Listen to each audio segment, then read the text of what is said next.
आध्यागनम् अश्वदेहम् रथाधान्यस्य रुद्राय नमः शिवं रुद्राय रुद्रकीर्ताय नमः शिवाय नमः ॐ प्रणाय नमो भगवते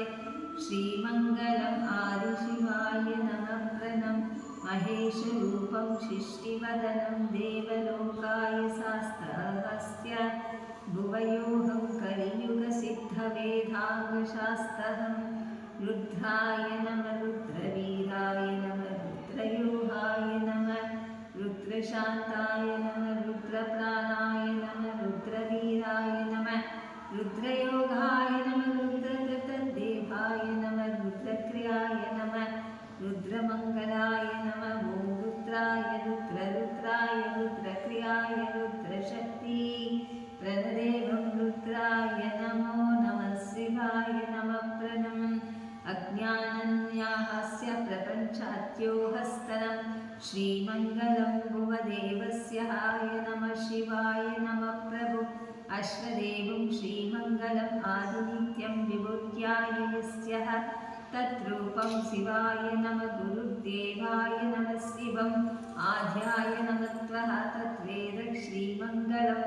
सौभाग्यक्रियपुराणवेदाय शास्त्रहं तद्वेदं श्रीमङ्गलं शिवाय शिव शिवमूलमन्त्रायः तद्वेदं श्रीमङ्गलम् आध्याय सङ्कल्पयुक्त्यानन्दवेदं श्रीमङ्गलं गुरुप्रणाय अश्वदेवं श्रीयाध्यायस्यः वेदज्ञानं श्रीमङ्गलं ज्योतिरूपं प्रात्यायसी अस्तं शिवाय नमः रूपं श्रीमङ्गलं देवक्याय वाध्याय नमो भगवते श्री ॐ ऐं ह्रीं श्रीं ऐं ह्रीं ह्रीं श्रीं महादेवस्य शिवशक्तिरूपं पार्वतीपरमेश्वराय नमो भगवते श्रीनन्दिवाहनसुन्दरयोः श्री अष्टदेवं लोकलिङ्गाय नमस्थिताय नमः प्रणाय अश्वदेवं श्रीमङ्गलम् आध्यानन्दरूपाय महाशिवं तत्प्रणाय अश्वदेवं श्रीमङ्गलं विभूत्याय श्वः वेदज्ञानाय तद्वेदः आदिनित्यं श्री अष्टदेवं सिद्ध्याङ्गपवित्रम्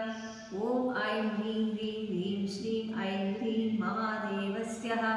वेदाय ब्रह्मत्रेयोहस्तनं त्र्यम्बिकाय यजामहे पुष्टिवर्धनं पूर्वारुकमन्यवन्दनं ऋखब्रह्मस्वताय नमस्कृतम् अश्वदेवं योहस्तना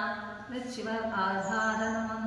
आदिनित्यसूर्यचन्द्राय नमस्तुते प्रमादेवाय सिद्ध्याङ्गवेदं शास्त्र अष्टदेवं प्राण्याय नमस्तुतं प्रमादेवस्य अश्वदेवाय क्रियं विज्ञान आसरब्धं विघ्नगणनाय नमः तद्वेदं श्रीमङ्गलं ज्योतिरूपाय नमः